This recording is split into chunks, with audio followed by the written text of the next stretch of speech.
시어머니가 제 생일 선물 봉투를 열어보시더니 표정이 삐뚤어지셨어요. 뭐야, 이게 다냐?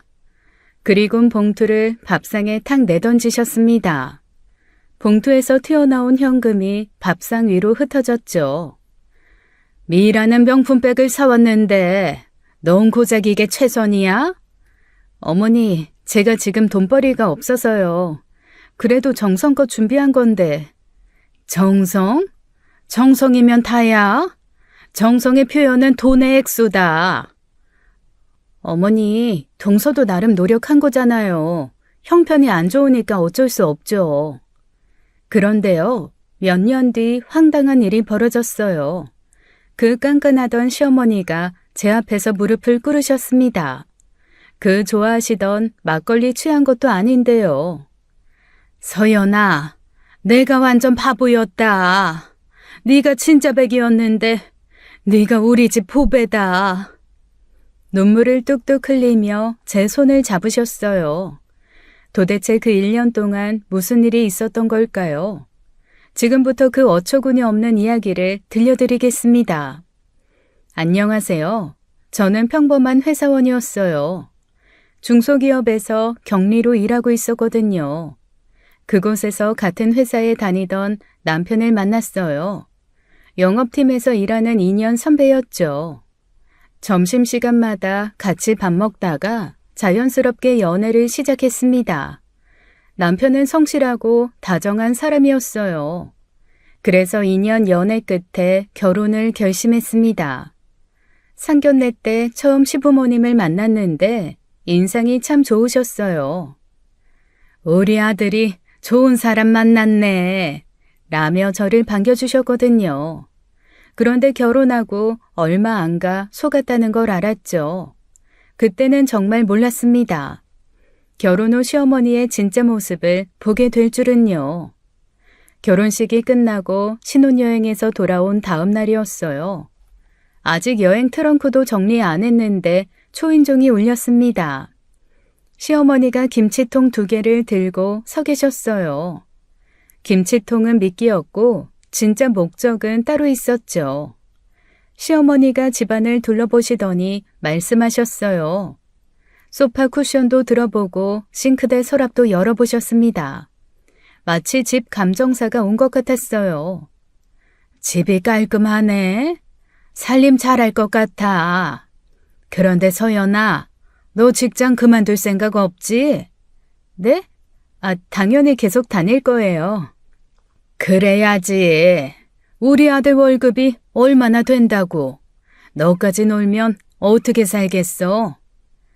어머니, 제가 일하는 게 좋으신가 봐요. 당연하지. 요즘 세상 맞벌이는 기본이야. 그런데 너 월급날이 언제야? 25일이에요. 그래? 잊어버릴까봐 내가 달력에 동그라미 쳐놓을게. 정말로 부엌 달력에 빨간 펜으로 동그라미를 쳤어요. 제 월급날을 시어머니가 체크하신다니 상사가 한 명 더 생긴 기분이었습니다. 게다가 동그라미를 3번이나 더 칠하셨어요. 잊어버릴 리가 없어 보였죠. 그리고 너희 생활비는 얼마나 쓸 생각이야? 아직 정확히 계산은 안 해봤는데요. 계산도 안 하고 살림을 해? 내가 봐줄게. 가계부 있어? 어머니, 저희가 알아서 할게요. 알아서 하다가 거지 되는 거야. 내가 매달 체크해 줄 테니까 가계부 써. 체크까지 하실 필요는? 필요 있어. 너희가 돈 관리를 제대로 해야 나중에 우리 용돈도 주지. 한 달에 100만 원씩만 줘도 되니까 너희는 그냥 열심히 모아. 용돈 이야기가 나오자 속마음이 드러났어요. 100만 원씩만이라니 만자를 왜 붙이시는지 이해가 안 됐습니다. 남편 월급이 250만 원인데 말이죠. 하지만 저도 가만히 있지 않았습니다. 어머니, 그럼 저도 어머님 가계부 체크해 드릴게요. 자식이 부모님 노후 관리 해드려야죠. 가계부 쓰시죠? 안 그러면 거지 된다면서요. 아버님 퇴직금이랑 연금 얼마나 되시는지 매달 지출은 얼마인지 다음에 오실 때 가져오세요. 제가 엑셀로 깔끔하게 정리해서 절약할 부분 컨설팅 해드릴게요. 어머님, 이래봬도 저 격리해요. 계산 잘해요. 특히 어머니 화장품이랑 옷 구매 내역도 꼭 가져오세요. 브랜드별로 가성비 분석해드릴게요. 시어머니 얼굴이 빨개지셨어요. 입을 뻥긋뻥긋 하시다가 결국 아무 말씀도 못하셨습니다. 나는 그냥 너희가 걱정돼서 그렇지. 어머님, 저도 어머니 걱정돼서 그러는 거예요. 같이 걱정하면서 살아요, 어머니. 네? 그날 이후로 가계부 이야기는 쏙 들어가셨습니다. 시어머니는 김치통만 두고 허둥지둥 나가셨어요. 남편은 뒤늦게 방에서 자다가 나와서는 머리를 긁적이며 누가 왔다 갔냐 그랬습니다. 결혼 후 첫 명절이 다가왔어요. 시댁에 온 가족이 모였습니다. 형님을 처음 봤는데 명품 가방에 명품 시계까지 풀세트더라고요. 시어머니가 형님을 보자마자 얼굴이 환해지셨어요. 어머, 우리 첫째, 오늘도 역시 품격이 다르네. 이 갈비찜 첫째가 만든 거야. 서울 유명 호텔 출신 셰프한테 배웠다네. 바쁜 와중에 요리학원도 다니고 여자는 저래야 돼. 그렇게 말씀하시며 저를 흘겨보셨죠. 저는 신경 안 쓰고 태연하게 음식들을 접시에 담았어요. 형님이 준비한 갈비찜은 이미 시어머니가 접시에 예쁘게 담으셨죠. 레스토랑처럼 소스까지 뿌려져 있었습니다. 제가 정성스럽게 만든 잡채와 동그랑땡, 삼색전은 시어머니가 한눈 팔기도 전에 구석으로 밀려났죠. 마치 주인공 자리를 빼앗긴 조연처럼 식탁 끝에서 외로이 놓여 있었습니다. 우리 첫째 좀 봐. 명문대 나와서 대기업 다니잖아. 요리도 호텔 수준이고. 이게 진짜 배기 며느리지. 어머니, 동서도 전이랑 잡채 엄청 공들였던데요? 전? 잡채? 그거야 아무나 만드는 거지. 뭐 요즘은 애들도 유튜브 보고 만들잖아. 이 갈비찜 봐라. 이런 게 클라스지. 저는 조용히 형님의 갈비찜을 맛봤어요. 순간 목이 타는 것 같았습니다. 소금 항아리를 엎은 것 같은 짠맛이었죠. 젓가락에 집힌 갈비 하나로 일주일치 나트륨을 섭취한 기분이었어요. 아유, 갈비찜이 많이 짠데. 당신이 싱겁게만 먹으니까 그렇지. 첫째가 얼마나 정성 들였는데. 짜네 마네. 그냥 주는 대로 드셔요. 나 혈압약 먹는 거 알잖아. 이렇게 짜면 못 먹어. 그럼 조금만 드세요. 첫째 기분 상하게 왜 그래요? 저는 아무 말 없이 제 잡채를 먹었어요. 그런데 시아버지가 제 음식들을 드시더니 연신 젓가락질을 하셨습니다. 둘째 잡채는 맛있네. 아, 이 동그랑땡도 아주 맛있고 내가 먹어본 것 중에 제일이다.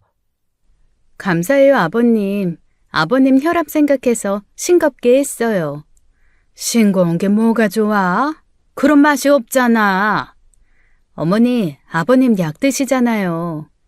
그래도 명절엔 다른 가족들도 있는데 맛있게 만들어 먹어야지. 영감 입맛 맞추면 다른 가족들은 뭐 맛없지. 으이그. 그래도 갈비는 너무 짜네.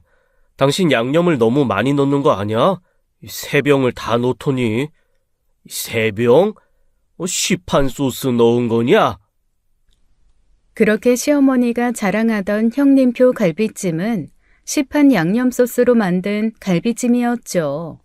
순간 분위기가 불리하게 돌아가는 걸 형님이 재빠르게 캐치했습니다.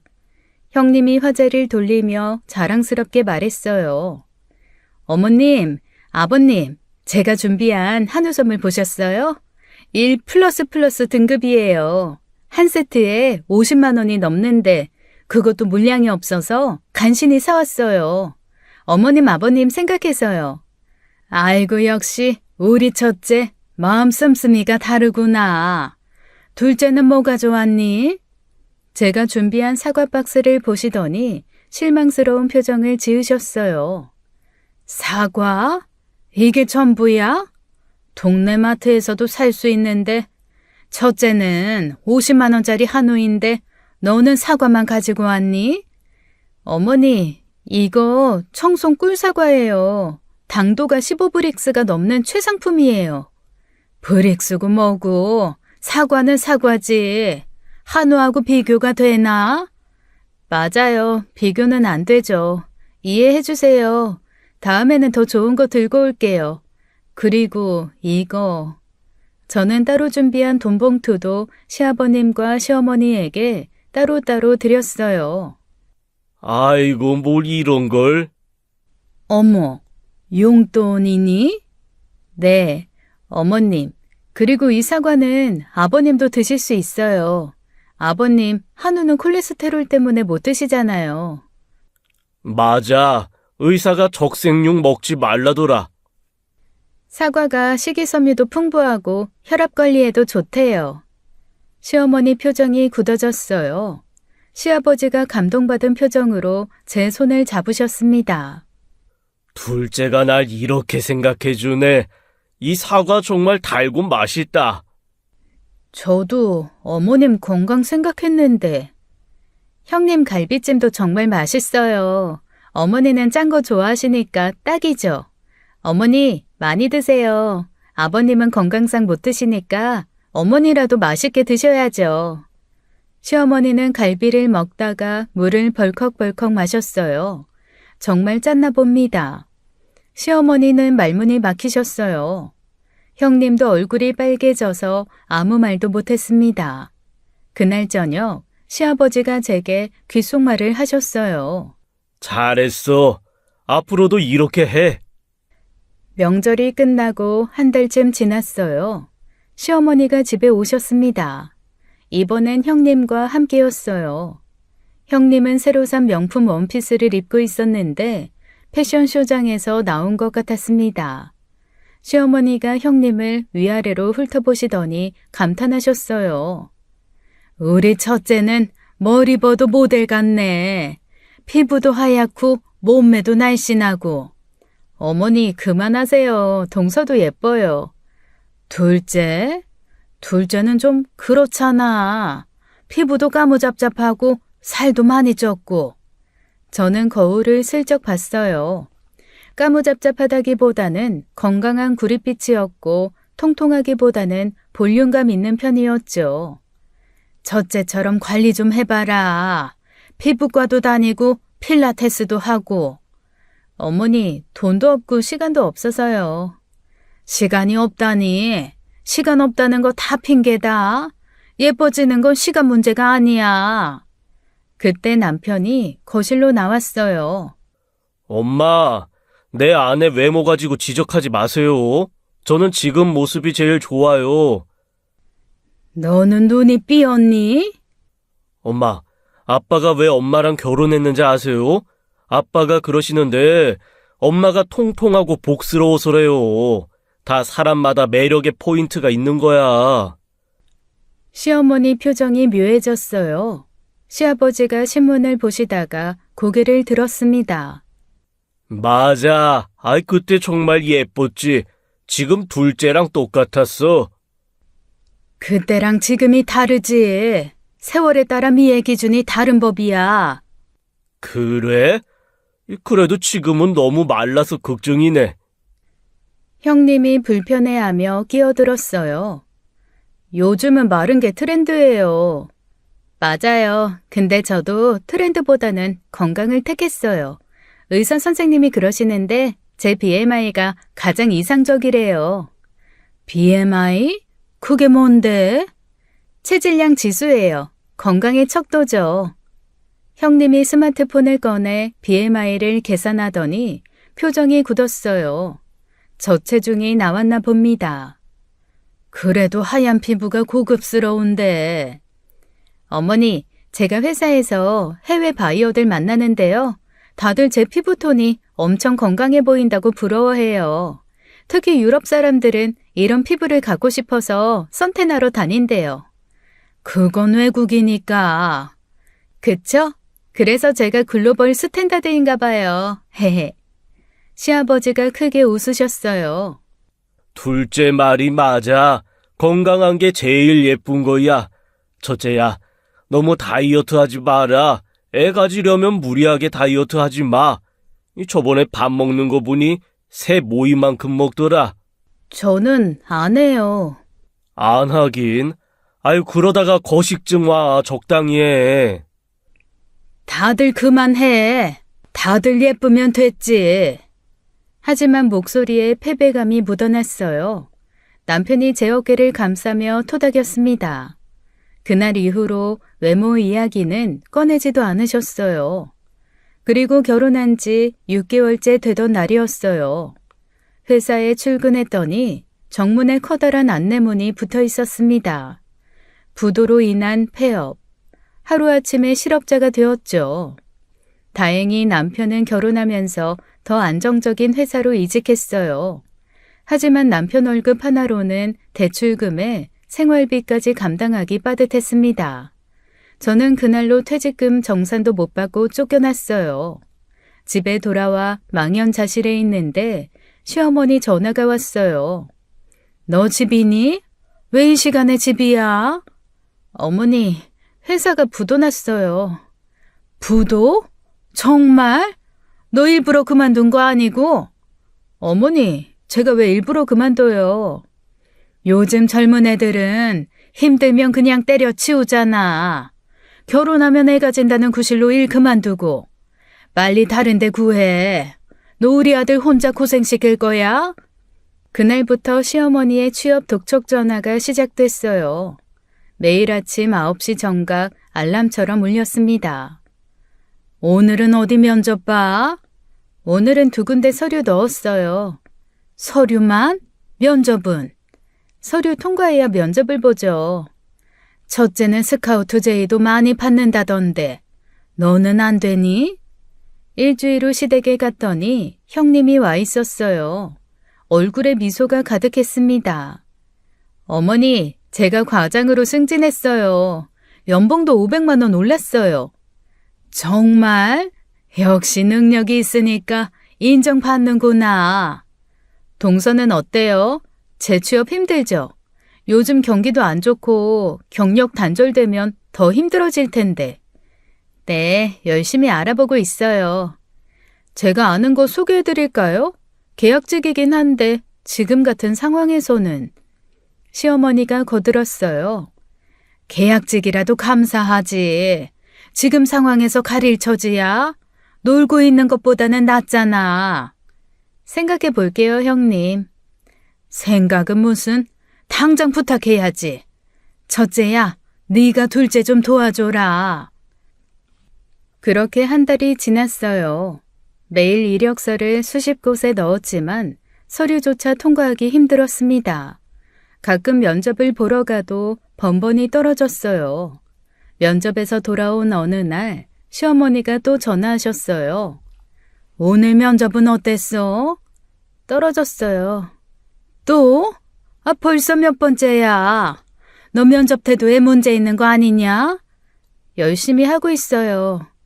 열심히만 하면 뭐해?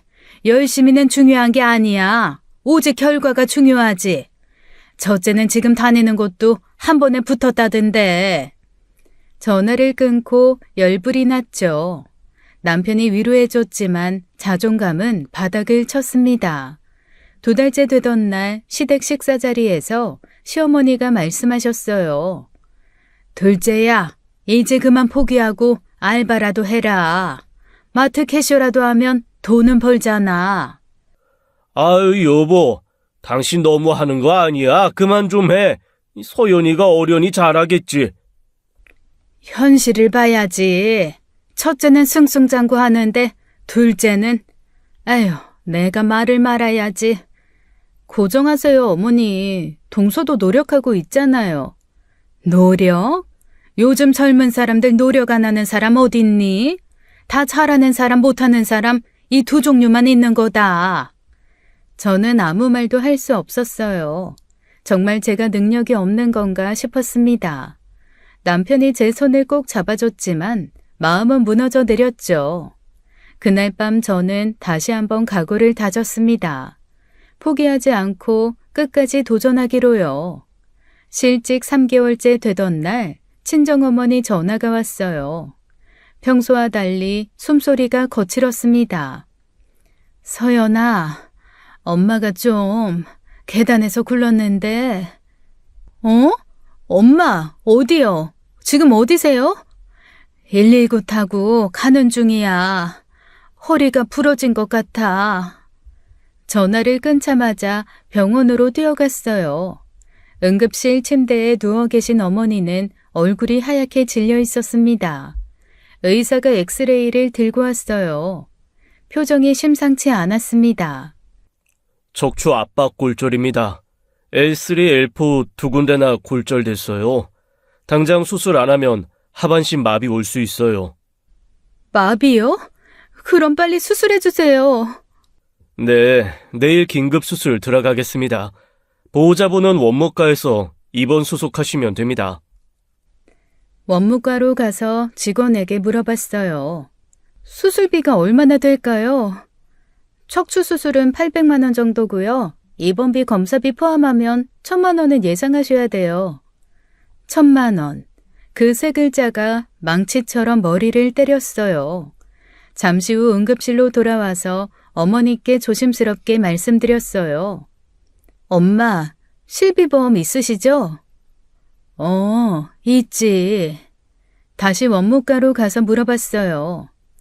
실비는 되는데요. 이 수술은 비급여 항목이 많아서 본인 부담금이 커요. 실비 적용해도 600만 원은 내셔야 돼요. 600만 원이요? 네, 나사못이랑 특수 의료기기가 다 비급여라서요. 가슴이 무너져 내렸어요. 다급하게 남편에게 전화했더니 금방 병원에 나타났습니다. 남편이 저를 병원 휴게실로 데리고 갔어요. 600만 원이면 내가 신용대출 받을게. 금리는 좀 높아도 지금은 어쩔 수 없지. 미안해 정말. 왜 그런 소리를 해? 미안하긴. 장모님이잖아. 나한테 어머님이야. 가족이라고. 걱정 마. 내가 지금 폰뱅킹으로 신청할게. 남편은 스마트폰으로 대출을 신청했어요. 10분 만에 600만 원이 승인됐습니다. 수술은 다행히 성공했어요. 하지만 2달은 꼼짝없이 입원해야 했습니다. 수술 다음 날 시어머니가 병원에 들이닥쳤어요. 손에는 바나나 한 송이를 들고요. 사돈이 다치셨다며? 계단에서 구르셨다고. 미끄러지셨대요. 조심을 안 하니까 그렇지. 그래서 병원비는? 저희가 해결했어요. 그러니까 어떡해. 남편이 대출받아서. 헐, 너 우리 아들 빚쟁이 만들었니? 아이고 세상에. 이래서 돈 없는 집이랑 사돈 맺으면. 그때 병실 문이 열렸어요. 어머니가 검사 마치고 휠체어에 타고 들어오셨습니다. 아이고 사돈, 많이 아프셨어요? 제가 늦게 알아서. 아니에요. 괜찮아요. 와주셔서 감사해요. 그럼 저는 이만 가볼게요. 빨리 나으세요. 시어머니가 황급히 병실을 나가셨어요. 어머니는 아무 말 없이 눈을 감으셨습니다. 나중에 어머니가 조용히 말씀하셨어요. 서연아, 네 시어머니가 뭐라고 하시던? 아니에요. 그냥 안부 여쭤보시고 가셨어요. 다 들었어. 돈 없는 집이라고. 엄마, 미안해. 엄마가 집만 됐구나. 서연아, 너무 미안해. 최서방한테도 정말 미안해서. 엄마 왜 그래? 그냥 빨리 나으시기만 하세요. 내가 퇴원하면 일해서 그 돈 꼭 갚을게. 저는 어머니 손을 꼭 잡았어요. 이렇게 아프신 중에도 저를 걱정하시는 어머니. 눈물이 났습니다. 시어머니 말은 가시처럼 가슴에 박혀 있었죠. 시어머니 생신이 다가오고 있었습니다. 저는 구직 상태라 주머니 사정이 너무 어려웠어요. 그쯤 남편도 일이 크게 없어 인센티브를 받지 못해 가정 상황이 말도 못할 상황이었죠. 그래도 며느리가 빈손으로 갈 수는 없었어요. 비상금을 긁어 모아 겨우 30만 원을 마련했습니다. 깨끗한 흰 봉투에 정성스럽게 넣었어요. 이게 제가 할 수 있는 최선이었죠. 생신 당일 온 가족이 시댁에 모였습니다. 형님이 커다란 백화점 쇼핑백을 들고 왔어요. 시어머니 앞에서 선물을 꺼내는 순간 모두가 탄성을 질렀습니다. 어머니, 이번에 나온 신상 가방이에요. 어머니 생각해서 샀는데 마음에 드셨으면 좋겠어요. 아이고, 이게 뭐니? 백화점에서 보고 갖고 싶었던 건데. 우리 큰며느리가 정말 센스가 있구나. 어머니가 좋아하시니 저도 기뻐요. 들어보세요. 가볍죠? 정말 가볍네. 디자인도 고급스럽고. 여보, 이것 좀 봐요. 우리 큰며느리가 이렇게 비싼 걸 사왔어요. 시어머니는 가방을 이리저리 들어보며 자랑을 멈추지 않았습니다. 형님은 겸손한 미소를 지으며 칭찬을 받았어요. 저는 제 봉투를 만지작거리며 차례를 기다렸죠. 드디어 제 차례가 왔습니다. 떨리는 손으로 봉투를 내밀었어요. 시어머니는 봉투를 받더니 바로 열어보기 시작했습니다. 돈을 한 장 한 장 세기 시작하더니 갑자기 얼굴이 굳어졌어요. 온 가족이 조용해졌습니다. 불길한 침묵이 식탁을 감쌌죠. 이게 다니? 겨우 30만 원? 요즘은 애들 용돈도 이렇게 안 준다. 너는 시어머니 생신이 이 정도밖에 안 되니? 죄송해요, 어머니. 다음 생신 때는. 다음은 다음이고 그게 무슨 핑계야. 시어머니는 봉투를 밥상 위로 휙 내던졌습니다. 그런데 너무 세게 던지셨는지 봉투에서 돈이 다 튀어나왔죠. 돈다발이 된장찌개와 김치 위로 흩어졌어요. 온 가족이 충격에 얼어붙었죠. 시어머니께서도 순간 당황하셨습니다. 시어머니께서도 그렇게까지 하려고 할 생각은 아닌 듯 했어요.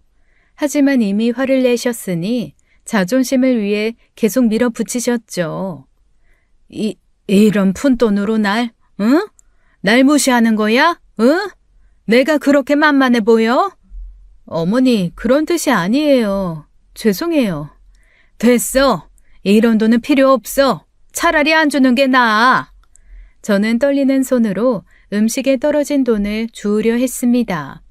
남편이 벌떡 일어나 제 손을 잡았어요. 남편이 대신 돈을 주워 담기 시작했죠. 엄마, 이건 너무하신 거 아니에요? 그래도 우리는 얼마나 어렵게 준비한 건데요.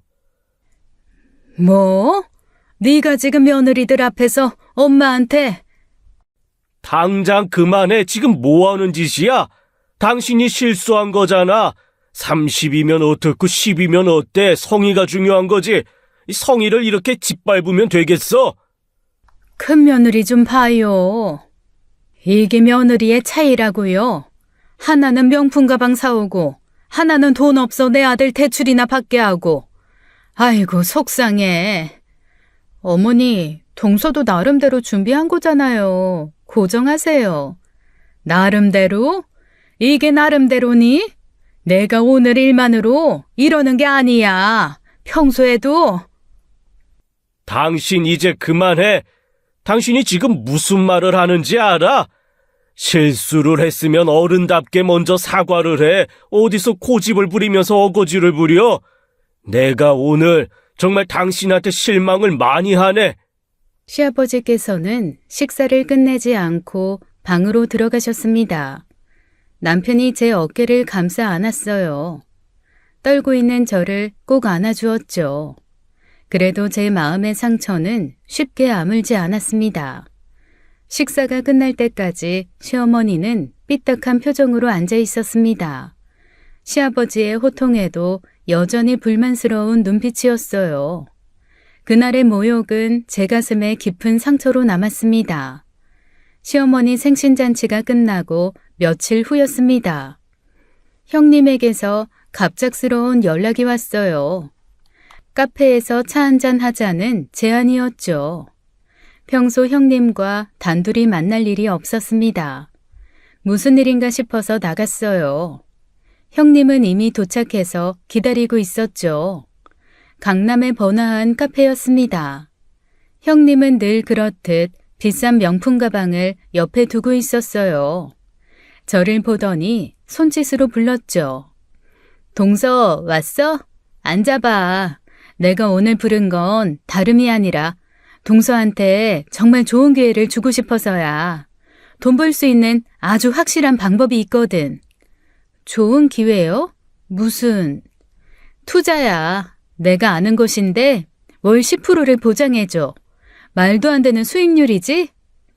월 10%라니 형님 말대로 정말 말이 안 되는 수익률이었어요. 저는 경계심이 들기 시작했어요. 그런 높은 수익률은 대부분 사기였죠. 하지만 형님은 자신만만한 표정이었습니다. 내가 벌써 6개월째 하고 있는데 매달 정확히 수익금이 들어온다. 나도 처음에 지인한테 소개받았을 때 의심했는데 정말 믿을 만한 곳이야. 동서도 조금씩 시작해봐. 인생 역전의 기회야. 지금처럼 가난하게 살 거야? 형님, 마음은 감사해요. 정말 고맙지만 저 지금 여유 자금이 전혀 없어요. 투자할 돈이 어디 있겠어요. 형님은 제가 돈이 없다는 걸 뻔히 알면서도 이런 제안을 했습니다. 얄미운 마음이 들었어요. 시어머니 생신 때 그 모욕적인 일도 있었는데 말이죠. 그런데 형님의 다음 말이 더 충격적이었습니다. 아, 동서, 지금 전세로 살지? 전세자금 담보대출 받으면 되잖아. 요즘 대출도 쉽게 나와. 내가 아는 사람 소개해줄게. 네? 전세 담보대출이요? 그렇게까지 해서 투자를... 그건 너무 위험한 거 아닌가요? 위험은 무슨? 이렇게 좋은 기회를 놓칠 거야? 월 10%면 대출이자 빼고도 떼돈 버는 거야. 동서 평생 그렇게 쪼들리면서 살래? 어머님 앞에서도 이제 기펴고 살아야지. 동서도 알겠지만 우리 어머님 엄청 물질주의 세속주의야. 동서가 돈 잘 벌면 아마 그때부터 대하는 게 달라질걸? 나 봐. 저는 믿을 수가 없었습니다. 전세자금으로 투자를 하라니요. 우리가 사는 유일한 보금자리인데 말입니다. 형님, 정말 죄송하지만 저는 그런 위험한 일은 못할 것 같아요. 투자는 여유자금으로 하는 거잖아요. 전세담보는 정말 무리예요. 위험하다니 내가 거짓말하는 것 같아?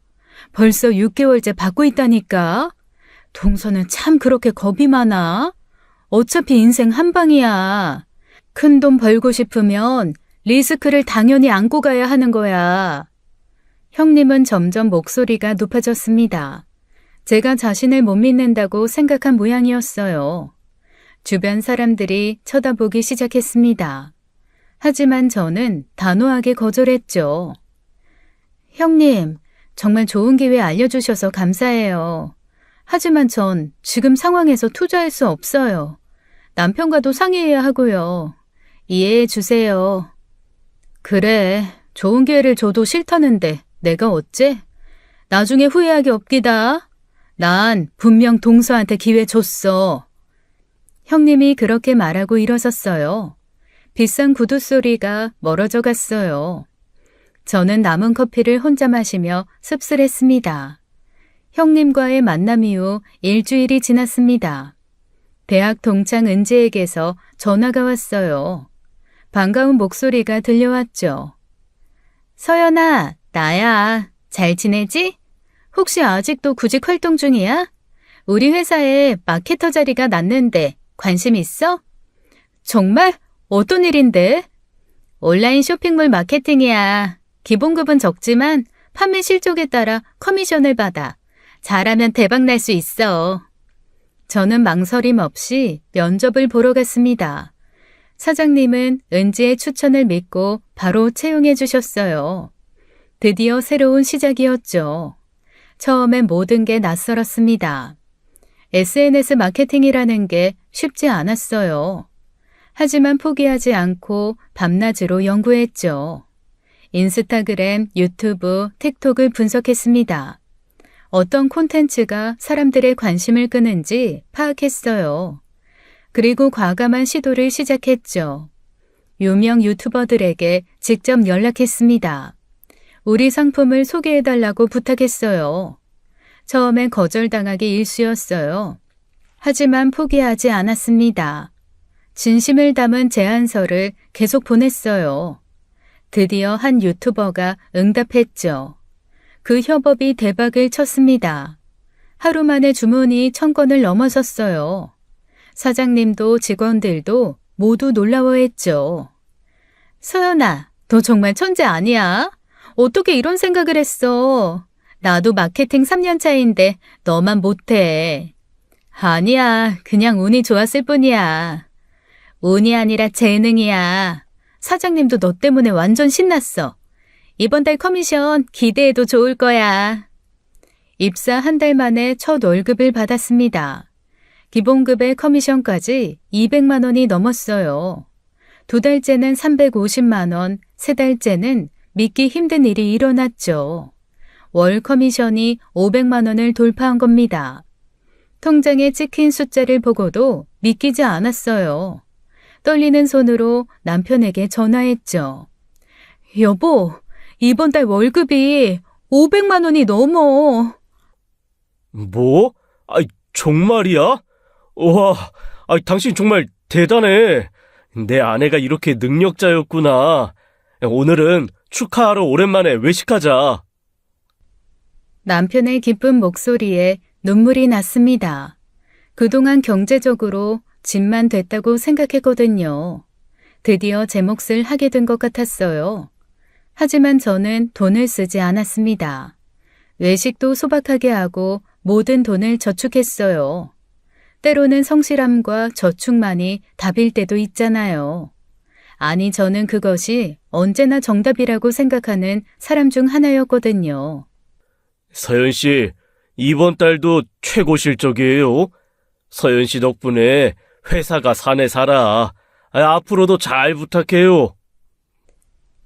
감사합니다, 사장님. 더 열심히 하겠습니다. 매일 새벽까지 일했습니다. 새로운 마케팅 전략을 구상했어요. 인플루언서들과의 네트워크도 넓혀갔죠. 넉 달째가 되자 월 수입이 600만 원을 넘었습니다. 5달째는 800만 원에 육박했고요. 저축 통장의 잔고가 빠르게 늘어갔죠. 돈이 모여가니 힘든지도 모르겠고 신만 났죠. 그저 열심히 일하고 저축하는 것만 생각했습니다. 토요일이 되어 시부모님께 외식을 대접하기로 했습니다. 형님 부부는 개인 일정이 있다며 불참했어요. 저희 부부만 모시고 고급 한정식 집에 갔죠. 시어머니는 여전히 저를 차갑게 대했습니다. 하지만 시아버지는 따뜻하게 맞아주셨어요. 식사를 마치고 시댁에 들러 차를 마시기로 했죠. 시아버지가 안방으로 들어가셨습니다. 옷을 갈아입으시려는 것 같았어요. 그런데 갑자기 시아버지의 목소리가 들렸죠. 여보, 이게 뭐야? 화장대 서랍에 있는 이 서류가 뭐냐고? 시어머니가 화들짝 놀라며 안방으로 뛰어갔습니다. 저희도 불안한 마음에 따라갔어요. 시아버지가 서류 뭉치를 들고 계셨죠. 아파트 담보대출 계약서? 2억? 이게 도대체 뭐냐고? 시어머니의 얼굴이 순간 하얗게 질렸습니다. 숨겨두었던 서류가 들통난 것이었어요. 거실로 나온 시아버지의 손이 떨리고 있었죠. 그게... 아파트 담보대출 2억? 내가 모르는 사이에 2억을 빌렸다고? 당신 지금 정신이 있는 거야? 거실이 순식간에 얼어붙었습니다. 남편과 저는 서로를 바라보며 당황했어요. 시어머니는 고개를 숙인 채 떨고 있었죠. 시아버지가 서류를 하나하나 확인하기 시작했습니다. 2달 전에 받았네. 그동안 나한테 숨긴 거야? 도대체 이 큰 돈을 어디에 썼어? 첫째가 소개해준 투자가 있어서. 뭐? 투자? 시어머니가 고백하기 시작했습니다. 형님이 추천한 투자처가 있었다고요. 월 10% 수익률을 보장한다고 했다는 것이었죠. 형님이 제게 추천한 그것 같아 보였어요. 미라가 먼저 하고 있다고 했어요. 매달 1,000만 원씩 받는다고. 6개월이면 2배로 불려준다고 했단 말이에요. 어머니, 그런 말을 믿으셨어요? 월 10%는 말도 안 되는 수익률이잖아요. 시어머니는 강하게 말씀하셨어요. 처음엔 의심했지만 형님이 너무 확신에 차 있었다고요. 실제로 돈을 벌고 있는 것 같았다고 했죠. 저는 그때 형님이 저에게도 투자를 권했던 일이 떠올랐습니다. 전세담보대출까지 받으라고 했던 그날이요. 그래서 언제부터 수익금을 받기로 했어? 다음 달부터 받기로 했어. 첫째가 3개월 뒤부터 수익이 나온다고. 조금만 기다리면 된다고 했단 말이야. 시아버지가 주저앉으셨습니다. 60년 평생 모은 집을 담보로 했다는 사실이 충격이었어요.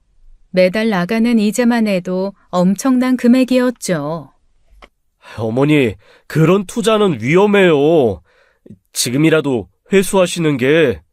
얘가 뭘 모르고 이상한 소리야? 미라 걔가 얼마나 똑똑한데 대기업에서 일하는 애가 이상한 걸 하겠니? 그래도 2억은 이거 잘못되면 감당을 어떻게 하려고? 큰 돈이니까 큰 돈을 버는 거지. 당신은 평생 그렇게 소심하게 살아서 뭐가 남았어? 시어머니는 오히려 당당하셨습니다. 완전히 형님의 말을 믿고 계신 것 같았어요. 저는 불안한 마음이 들었죠. 어머니, 그래도 혹시 모르니까 투자 계약서나 증빙 서류는 받으셨어요? 그런 게 왜 필요해? 가족끼리 믿고 하는 건데. 너는 네 형님을 못 믿는 거니? 시아버지는 망연자실한 표정으로 앉아 계셨어요. 그리고 한 달이 지난 어느 날이었습니다. 시어머니에게서 들뜬 목소리로 전화가 왔어요. 첫째가 약속한 수익금을 들고 왔다는 것이었죠. 온 가족이 급히 시댁에 모였습니다. 형님이 명품 가방에서 봉투를 꺼냈어요. 1,000만 원이 든 두툼한 현금 봉투였죠. 어머니, 첫 달 수익금이에요. 제가 약속 드렸잖아요. 이게 시작일 뿐이에요. 앞으로 더 많이 드릴게요. 아이고, 정말이네. 1,000만 원이야, 여보. 이것 좀 봐. 첫째가 해냈어. 정말 1,000만 원이네. 시어머니는 돈을 세며 환호성을 질렀습니다. 시아버지도 반신반의하던 표정이 풀어졌어요. 현금의 위력은 대단했죠. 봤어? 내가 뭘 했어? 첫째를 믿으라고 했잖아. 이제 누가 뭐라고 해? 그래도 어머니, 원금 회수가 중요해요. 이자만 받지 마시고. 아직 시작도 안 했는데 무슨 원금 타령이야. 이제 겨우 첫 정산이잖아. 시어머니는 완전히 신이 나셨습니다. 당장 온 가족을 데리고 고급 레스토랑으로 향했어요. 1,000만 원을 받은 기념으로 외식을 하자는 것이었죠. 레스토랑에서 시어머니는 계속 자랑을 늘어놓았습니다. 주변 테이블까지 들릴 정도로 목소리가 컸어요. 형님은 겸손한 척하며 앉아 있었죠. 우리 첫째가 얼마나 똑똑한지 대기업 다니면서도 투자까지 해서 돈을 버니 둘째야, 너도 좀 배워. 어머니, 동서도 기회가 있었는데 제가 권했는데 안 한다고 하더라고요. 그러니까 네가 가난하게 사는 거다. 이런 기회를 못 잡으니까. 저는 아무 말도 하지 않았습니다. 뭔가 이상한 느낌이 들었거든요. 식사 중에 형님이 더 충격적인 제안을 했습니다. 더 큰 수익을 원한다면 추가 투자를 하라는 것이었어요. 눈빛이 번들거리며 말했죠. 어머니, 사실 VIP 투자 상품이 있어요. 5억 이상 투자하면 월 15%를 보장해 준대요. 어머니도 자격이 되실 것 같은데 저는 이미 들었죠. 15%? 정말이니? 아이, 잠깐. 그건 너무 위험한 거 아니냐? 그냥 지금 수준으로 그냥 만족해. 이런 컵들은 많아서? 어머니, 저도 아버님 의견에 동의해요.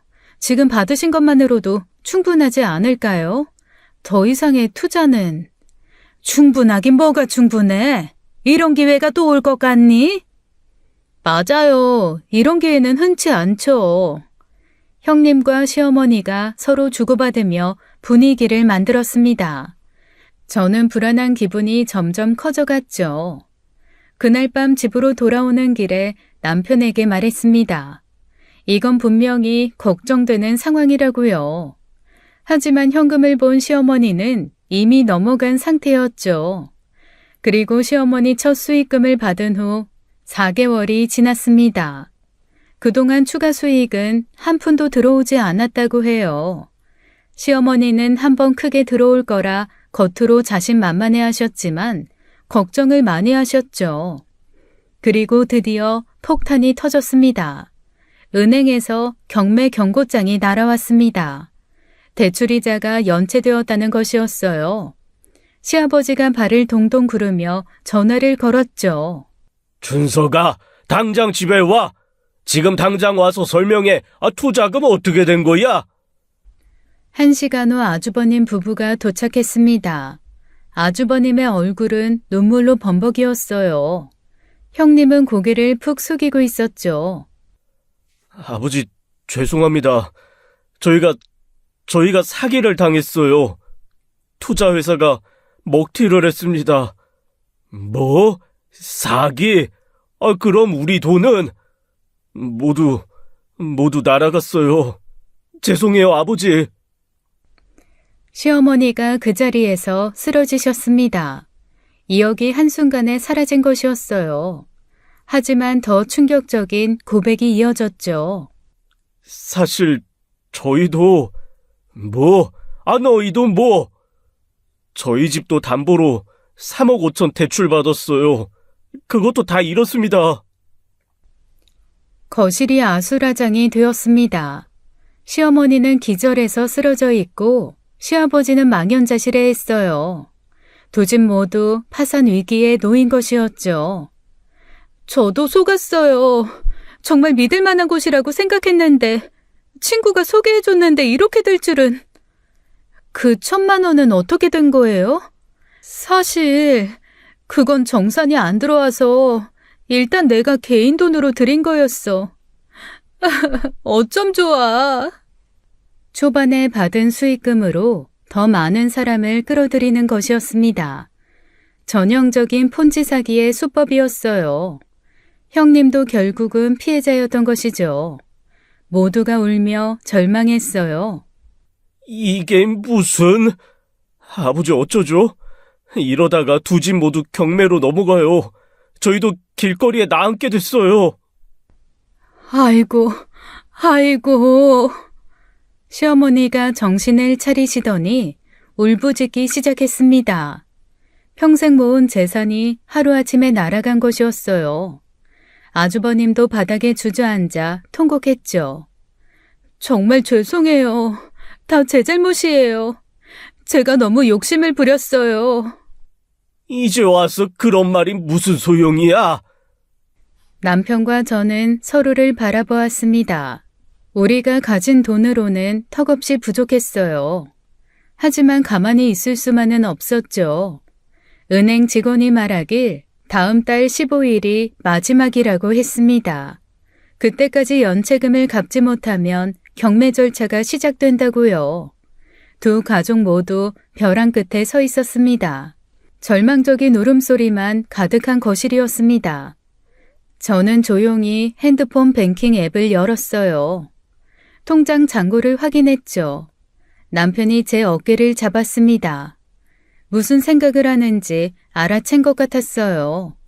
하지만 저는 이미 마음을 정했죠. 어머님, 아버님, 제가 당장 은행에 다녀올게요. 일단 연체된 이자부터 해결해야죠. 뭐? 네가 무슨 돈이?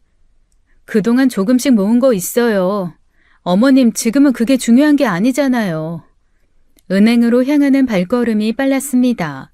저는 그날 일단 급한 불을 끄기 위해 연체된 이자를 대납했어요.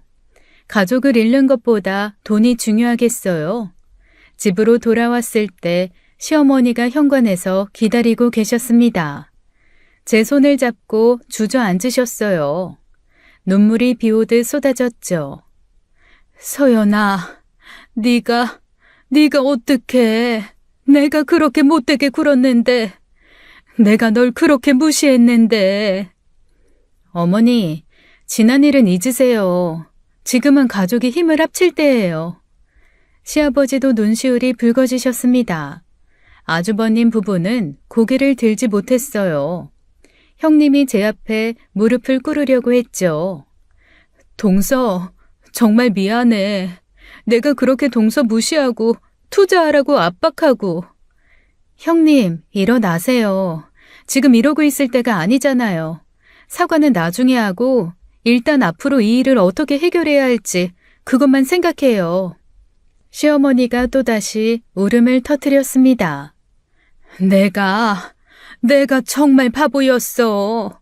진짜 보물을 옆에 두고도 몰라봤어. 서연아, 정말 미안하다. 형님도 눈물을 흘리며 고개를 숙였습니다. 형님은 제 손을 잡고 연신 미안하다고 했어요. 2달 후 결국 시부모님이 아파트를 매물로 내놓으셨습니다. 30년간 살던 보금자리를 떠나는 마음이 어떠셨을까요? 다행히 금매로 빨리 팔렸죠. 서연아, 우리가 고향으로 내려가기로 했어. 시골에 작은 집이 있거든. 여기서 새 출발하는 게 나을 것 같다. 어머니, 너무 마음 아파하지 마세요. 또다시 시작하면 되잖아요. 아주버님 부부도 집을 처분했습니다. 3억 5천에 팔아 담보대출을 갚았어요. 하지만 그게 끝이 아니었죠. 사실 신용대출도 있었어. 나랑 아내가 각각 1억씩 총 2억을 더 빌렸었어. 아니, 뭐? 2억을 더? 그래서 제가 회사를 그만두기로 했어요.